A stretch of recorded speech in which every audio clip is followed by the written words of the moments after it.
विद्यार्थियों, इस क्लास में हम कुछ अन्य नए अलंकारों का अध्ययन करेंगे, जिसमें हमारा सबसे पहले अलंकार है उपमा अलंकार। उपमा अलंकार उपमा अलंकार की पहचान ये है कि इसमें किसी साधारण वस्तु की तुलना किसी लोक प्रसिद्ध वस्तु से की जाती है। एक वस्तु कोई साधारण है, जैसे मुख है, हाथ है, पैर है, इनकी तुलना किसी लोक प्रसिद्ध वस्तु अर्थात चंद्रमा, कमल का फूल या अन्य कोई सुंदर चीज, चांदनी, इन चीजों से तुलना की जाती है। और जहां पर ऐसी तुलना की जाती है वहां पर उपमा अलंकार होता है। जैसे पीपर पात सरिस मन डोला। पीपर पात सरिस मन डोला। ये पीपल के पत्ते की तरह मन है वो डोल रहा है। डोलने की जो दोनों में समानता है उसके आधार पर यहां तुलना की गई है। मुख मयंक सम मंजू मनोहर। मुख मयंक सम मंजू मनोहर। मुख है वो मयंक के समान अत्यंत सुंदर है। तो मुख और मयंक दोनों में तुलना की गई है। दोनों में तुलना कि दोनों में कुछ समानताएं हैं, इस आधार पर उनकी तुलना की गई है। विद्यार्थियों, उपमा के 4 अंग भी होते हैं। 4 इसके अंग माने गए हैं। 4 अंग जो हैं, उन 4 अंगों के आधार पर ही हम उपमा का निर्धारण कर सकते हैं या ये पता लगा सकते हैं कि ये उपमा है, ये उसके अंग हैं और इस आधार पे इसमें उपमा अलंकार ये निर्धारित किया गया है। उपमा के 4 जो अंग हैं वो है उपमेय, उपमान, साधारण, धर्म या कहें समान धर्म, और चौथा है वाचक शब्द। उपमेय उपमेय वो साधारण वस्तु या वो प्रस्तुत चीज जो हमारे सामने है, जिसकी हम तुलना कर रहे हैं।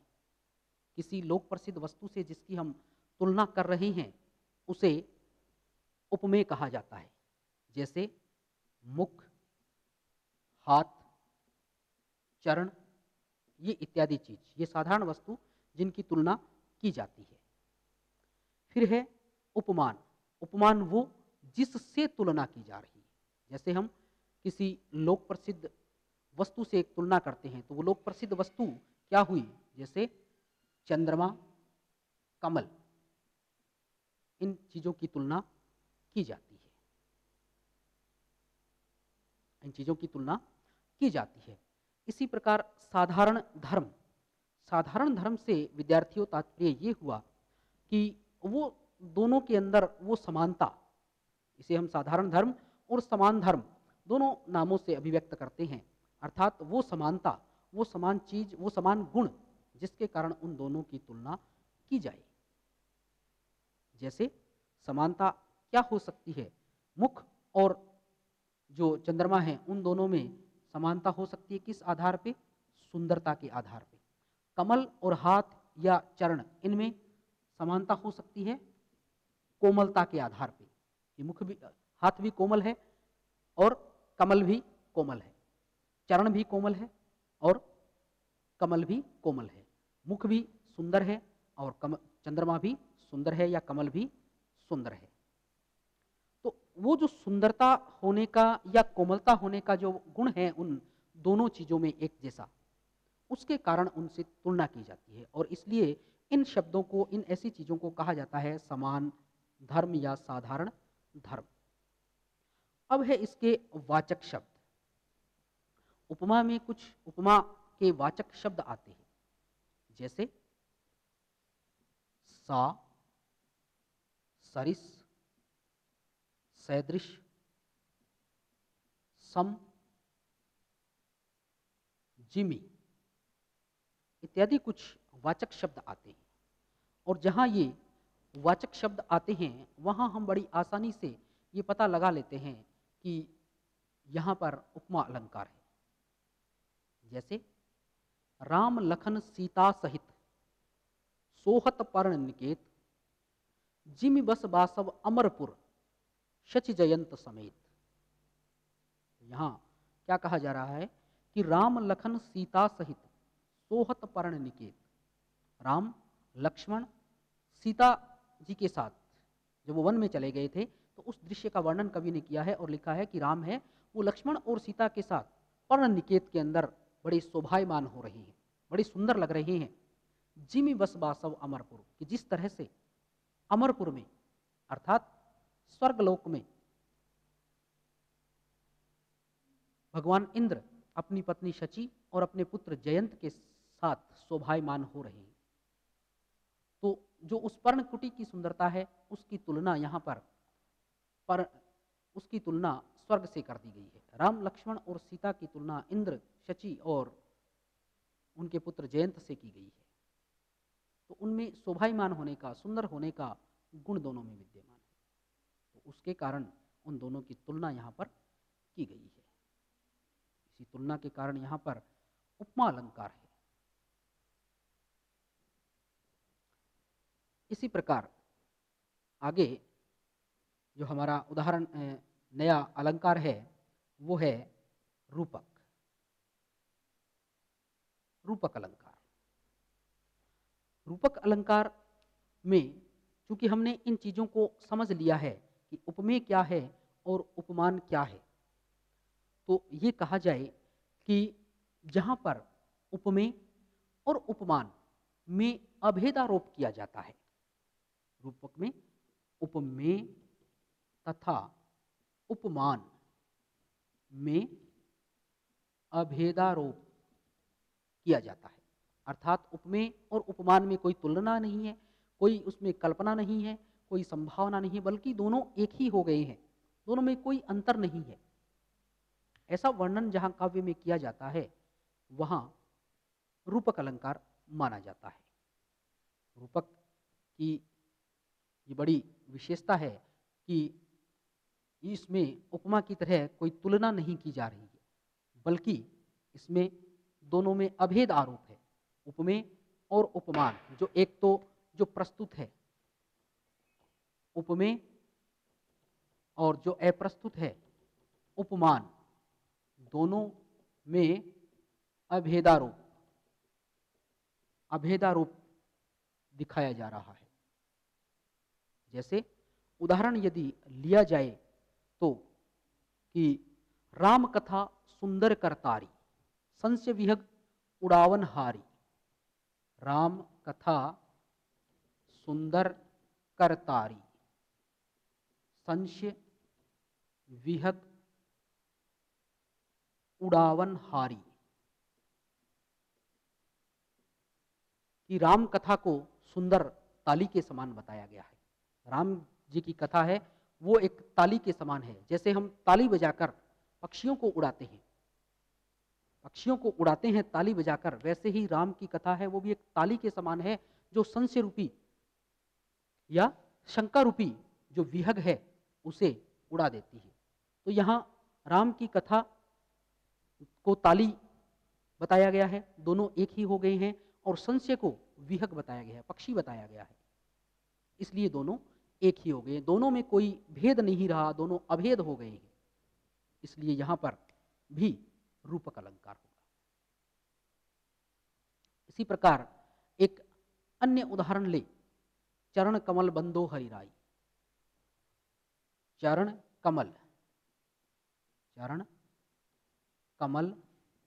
बंदो हरिराई। अब चरण और कमल दोनों में कोई अंतर नहीं, दोनों अभेद हो चुके हैं, कोई भेद दोनों में नहीं रहा है, इसलिए यहां पर भी रूपक अलंकार ही होगा। बढ़त बढ़त संपत्ति सलिल, मन सरोज बढ़ी जाए। बढ़त बढ़त संपत्ति सलिल, बढ़त बढ़त संपत्ति सलिल, मन सरोज बढ़ी जाए।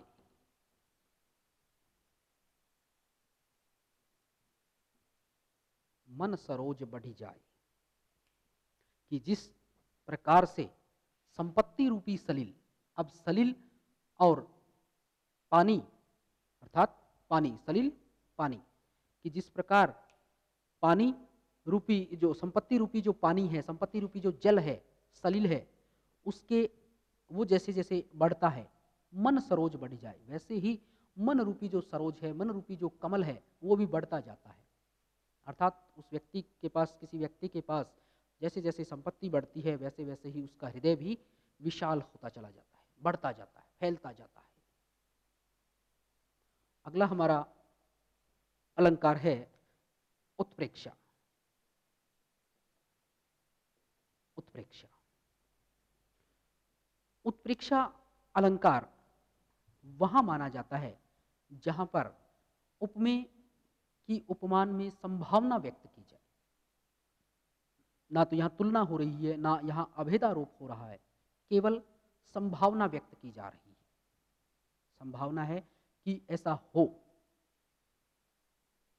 और मैं आपको यहां बता दूं विद्यार्थियों कि उपमा की तरह इसमें भी कुछ वाचक शब्द होते हैं, जैसे जानो, मानो, जनो, मनो, जनहूं और मन हूं। ये उत्प्रेक्षावाचक शब्द हैं। इन शब्दों के माध्यम से हम ये पता लगा सकते हैं कि यहां उत्प्रेक्षा है या नहीं। उत्प्रेक्षा है या नहीं, इनका हम पता इन शब्दों के माध्यम से लगा सकते हैं। उदाहरण इसका यदि लिया जाए कि मानो कठिन आंगन चली, मानो कठिन आंगन चली, तांते राते पाए, कि मानो कठिन आंगन चली। अब माना गया है, केवल कल्पना, संभावना व्यक्त की गई है कि मानो ऐसा हुआ है कि वो कठिन आंगन पर चली है, इसलिए उसके पैर है वो लाल हो गए। तो ये माना गया है, केवल संभावना ऐसी व्यक्त की गई है। इसी तरह से सोहत ओढ़े पीतपट, श्याम सलोने गात, मनो नीलमणि सैल पर, आपत प्रयो प्रभात। सोहत ओढ़े पीतपट, श्याम सलोने गात, मनो नीलमणि सैल पर, आपत प्रयो प्रभात, कि मानो ऐसा फिर मान लिया गया है कि जैसे भगवान कृष्ण ने जो पीले वस्त्र धारण कर रखे हैं, उसको देखकर ऐसा लग रहा है कि जैसे नीले पत्थरों के पहाड़ पर प्रभात, सुबह के सूर्य की लाल लाल किरणें गिर रही है। तो ऐसा माना गया है, केवल संभावना व्यक्त की, वास्तव में है नहीं। तरनी तनुजा तटतमाल तरुवर बहु छाए, झुके कूल सो जल परसन, हिल मनहु सुहाई। हिल मनहु सुहाई, यहाँ पर भी उत्प्रेक्षावाचक शब्द आया है, इसलिए हम बड़े साधारण तरीके से, बड़े आराम से, बिना किसी परेशानी के ये ऐसा पता लगा सकते हैं कि यहाँ पर भी उत्प्रेक्षा अलंकार है। अगला हमारा अलंकार है अतिशयोक्ति। अतिशयोक्ति अर्थात अतिशय उक्ति। जब किसी काव्य पद में किसी बात को बहुत ज्यादा बढ़ा चढ़ा कर कहा जाता है, बहुत ही ज्यादा उसे बढ़ाया चढ़ाया जाए, जिसकी कल्पना नहीं की जाए, जिस पे विश्वास नहीं किया जा सके, इतना बढ़ा चढ़ाया जाए, ऐसी स्थिति में जो अलंकार है वो है अतिशयोक्ति अलंकार। जैसे कवि बिहारी ने लिखा है, पतरा ही तिथि पाइये वहां घर के चहु पास। पतरा ही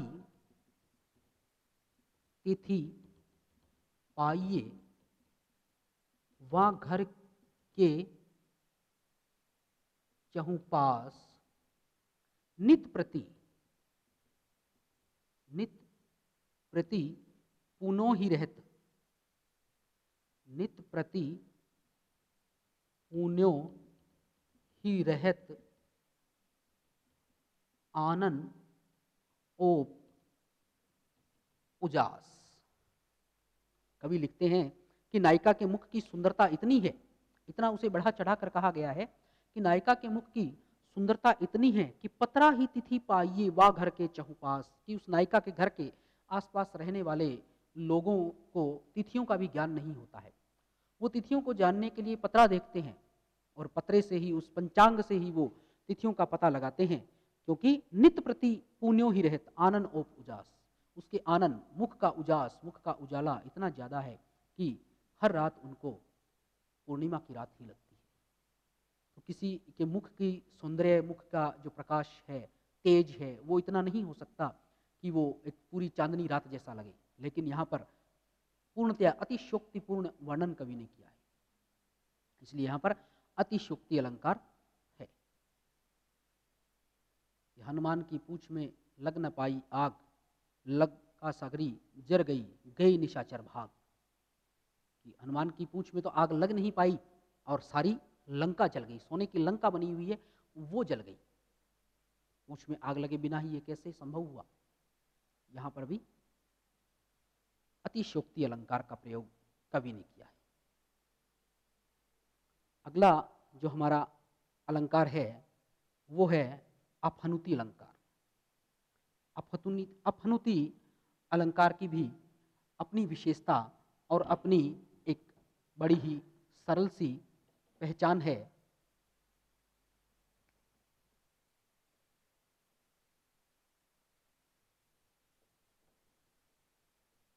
अपहनुति अलंकार, अपहनुति अलंकार वहां होता है जहां उपमेय का निषेध करके उपमान की संभावना की जाए। उपमेय का निषेध कर दिया जाए और उपमान की स्थापना की जाए, वहां अपहनुति अलंकार होता है। शीतलता शशि में नहीं, शीतलता शशि में नहीं, शीतलता मुखचंद्र। शीतलता है वो शशि में नहीं बताई गई, चंद्रमा में नहीं बताई गई, बल्कि शीतलता है वो चंद्रमा समान जो मुख है उसके अंदर बताई गई है। यहां पर उपमेय का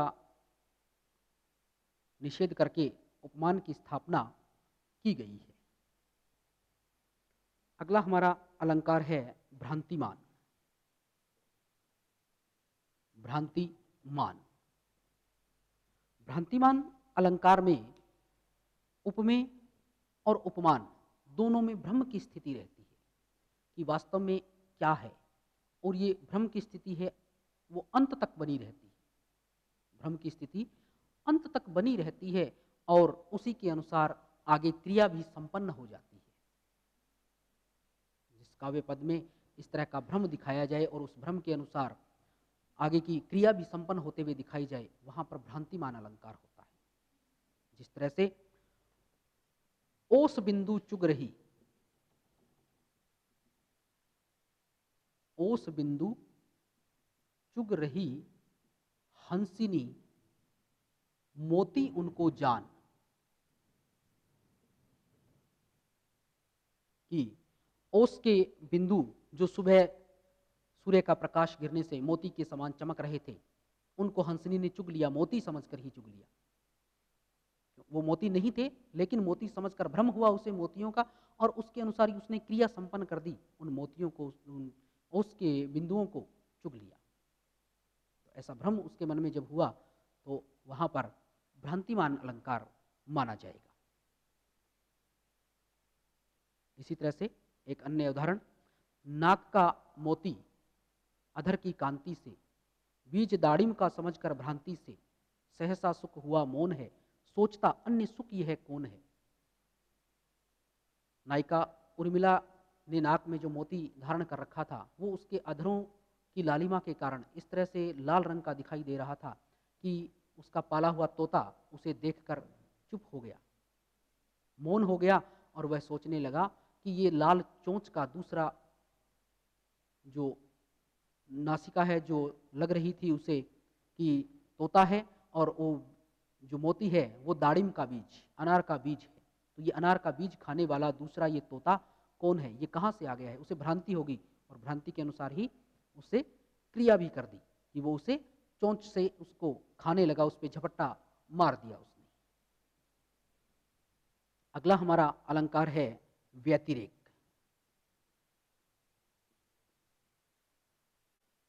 व्यतिरेक व्यतिरेक अलंकार वहां होता है जहां उपमेय को उपमान से श्रेष्ठ बताया जाता है।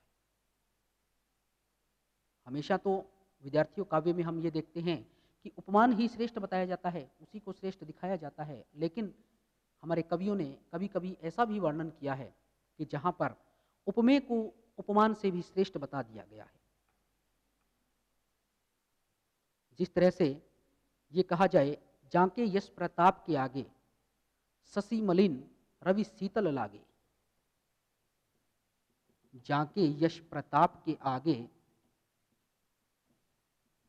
आगे शशि मलिन रवि शीतल लागे। कि किसी राजा के, या यूं कहें कि शिवाजी के यश प्रताप की बात की जा रही है कि उनके यश का, उनका प्रताप इतना अधिक है कि शशि, जिसकी उपमा दी जाती है, जो उपमान है, लोक प्रसिद्ध वस्तु है जिससे तुलना की जाती है, उसी को मलिन बताया गया है। सूर्य है, उसको शीतल बताया गया है। तो यहाँ पर उपमेय को उपमान से भी अधिक श्रेष्ठ बताया गया है। जैसे कहा जाए, चंद्र नहीं कर सकता क्षण भी प्रिय वदन की क्षमता। चंद्रमा है, प्रिय के वदन की क्षमता, उसकी बराबरी एक क्षण के लिए भी नहीं कर सकता। अब प्रिय का वदन उपमेय और चंद्रमा उपमान, लेकिन उपमान को निकृष्ट बताया गया है, उपमेय को श्रेष्ठ बताया गया है। अगला हमारा अलंकार है संदेह। संदेह विद्यार्थियों, जहां पर किसी काव्य पद में ऐसा वर्णन किया जाए कि दो चीजों में, उपमेय और उपमान में सादृश्यता के कारण विरोध भाषित हो, विरोध लगे, दोनों में शंका हो, या फैसला नहीं किया जा सके कि इसमें वास्तविकता क्या है, वहां पर संदेह अलंकार होता है। उपमा और उत्प्रेक्षा की भांति इसके भी कुछ वाचक शब्द होते हैं। जैसे किंधो, वाचक शब्द इसके हैं, वाचक शब्द किंधो, केंधो, कीवा, ये संदेह वाचक शब्द हैं। ये संदेह अलंकार में संदेह वाचक शब्द है। जिस तरह से ये उदाहरण लिया जाए, सारी बीच नारी है, सारी बीच नारी है के नारी बीच सारी, सारी की ही नारी है कि नारी की ही सारी।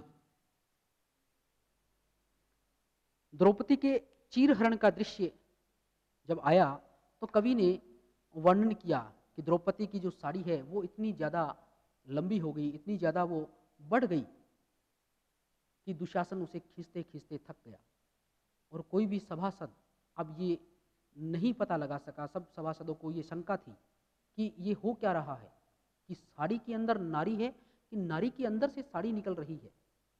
और कवि ने इस तरह से इसे लिखा कि सारी बीच नारी है कि नारी बीच सारी है, सारी की ही नारी है कि नारी की ही सारी है क्या, आखिर वास्तविकता क्या है इसकी, किस तरह से इसे पता लगाया जाए। तो एक संदेह बना हुआ है उसमें, इसलिए यहां पर संदेह अलंकार। अगला जो हमारा अलंकार है वो है दृष्टांत अलंकार। दृष्टांत अलंकार दृष्टांत अलंकार में उपमेय, उपमान और का जो साधारण धर्म है उसका बिंब प्रतिबिंब, बिंब प्रतिबिंब का कथन कहा जाता है। अर्थात पहले एक बात कही जाती है, फिर उसको स्पष्ट करने के लिए उससे मिलती जुलती एक दूसरी बात और कही जाती है। उसी बात को स्पष्ट करने के लिए एक दूसरी बात कही जाती है। तो काव्य में जहाँ पर किसी एक कथन को स्पष्ट करने के लिए उससे मिलती जुलती बात दूसरी कही जाए, वहाँ पर दृष्टांत अलंकार होता है। जैसे करत करत अभ्यास के जड़मति होत सुजान, के जड़मति होत सुजान, रसरी आवत जात ते सिल पर परत निशान। एक बात पहले कही गई, वो क्या कि करत करत अभ्यास के जड़मति होत सुजान, कि बार बार के अभ्यास करने से जो जड़ बुद्धि का व्यक्ति है, जड़मति जिसकी है, बिल्कुल भी बुद्धि जिसे नहीं है, वो भी सुजान अर्थात उसमें भी बुद्धि आ सकती है, वो भी अच्छी प्रखर बुद्धि का व्यक्ति बन सकता है। जिस प्रकार अब दूसरी बात नीचे उसी कथन को स्पष्ट करने के लिए, उसी बात को समझाने के लिए दूसरी बात कही जा रही है कि रसरी आवत जात ते सिल पर परत निशान, कि जिस तरह से कुएं की पानी निकालने के लिए जो भून होती है उसके ऊपर बार बार रस्सी आने से, एक कोमल रेशों से बनी हुई रस्सी बार बार उसके ऊपर से गुजरती है और उस रस्सी के भी निशान बन जाते हैं, उस पत्थर के ऊपर निशान हो जाते हैं। तो इसलिए मनुष्य भी अगर बार बार अभ्यास करे, बार बार प्रयास करे, तो उसकी बुद्धि भी है वो सुबुद्धि में, अच्छी प्रखर बुद्धि में बदल सकती है। ऐसा कवि ने इस एक कथन को स्पष्ट करने के लिए दूसरे कथन की बात कही गई। इसके बाद अगला जो हमारा उदाहरण, जो हमारा अलंकार है, वो है अन्योक्ति। अन्योक्ति विद्यार्थियों, अन्योक्ति अलंकार में वक्ता कोई भी बात सीधे सीधे जिससे कहनी है उससे नहीं कहता, बल्कि अप्रत्यक्ष रूप से अपने कथन को कहता है। अर्थात काव्य में जहां पर भी इस तरह का वर्णन किया जा रहा है, ऐसा वर्णन हमें मिले जिसमें किसी बात को प्रत्यक्ष रूप से जिसे कहना चाहिए उसे न कहकर अप्रत्यक्ष रूप से कहा जाए, अप्रत्यक्ष रूप से बताया जाए, वहां अन्योक्ति अलंकार होता है। जैसे कवि बिहारी ने राजा जयसिंह, मिर्जा राजा जयसिंह के पास एक दोहा लिख के भेजा और उन्हें वो जो समझाना चाहते थे वो बड़ा अप्रत्यक्ष रूप से उन्होंने समझा दिया कि नहीं पराग नहीं मधुर मधु नहीं विकास इह काल, अली कली सो बंध्यो आगे कौन हवाल। तो ये अन्योक्ति अप्रत्यक्ष रूप से भंवरे को माध्यम बनाकर उन्होंने राजा को कह दिया, क्योंकि राजा अपनी नवविवाहिता पत्नी के साथ राजमहल में ही भोग विलास में लिप्त थे और राजकाज को भूल गए थे, और नवविवाहिता जो रानी थी वो आयु में बहुत कम थी, इसलिए उन्होंने उसे कली की संज्ञा दी और इस तरह से अपनी बात उन तक पहुंचा दी और माध्यम भंवरे और कली को बनाया गया। अप्रत्यक्ष रूप से कही गई ये उनकी बात थी। हमारा आज का अंतिम जो अलंकार है वो है दीपक। दीपक अलंकार। दीपक अलंकार में उपमेय और उपमान के लिए एक ही साधारण धर्म होता है, उनके लिए अलग अलग साधारण धर्म नहीं होते। जैसे उदाहरण एक लिया जाए कि देखे ते मन ना भरे तन की मिटे न भूख, बिन चाखे रस ना मिले आम कामिनी ऊख। दोनों इनमें सब में आम, कामिनी और भूख, इन सब का एक ही साधारण धर्म है कि इनको चखने से, खाने से ही भूख शांत हो सकती है। जैसे एक अन्य उदाहरण लिया जाए, भूपति सोहत दान सोम फल फूलन उद्यान। अब भूपति अर्थात राजा और उद्यान दोनों के लिए एक ही साधारण धर्म है, सोहत, सोहना, कि वो तभी शोभायमान हो सकते हैं जब वो दान करें, कुछ दे। राजा तब शोभायमान है जब दान करे, और उद्यान तब शोभायमान है जब उसमें फूल खिले, वो फूलों का दान करे, फूल खिलाए उसमें। विद्यार्थियों, ये थे हमारी आज की क्लास अलंकार की। कल की क्लास में हम अध्ययन करेंगे आधुनिक गद्य साहित्य का इतिहास और मनु भंडारी का उपन्यास महाभोज।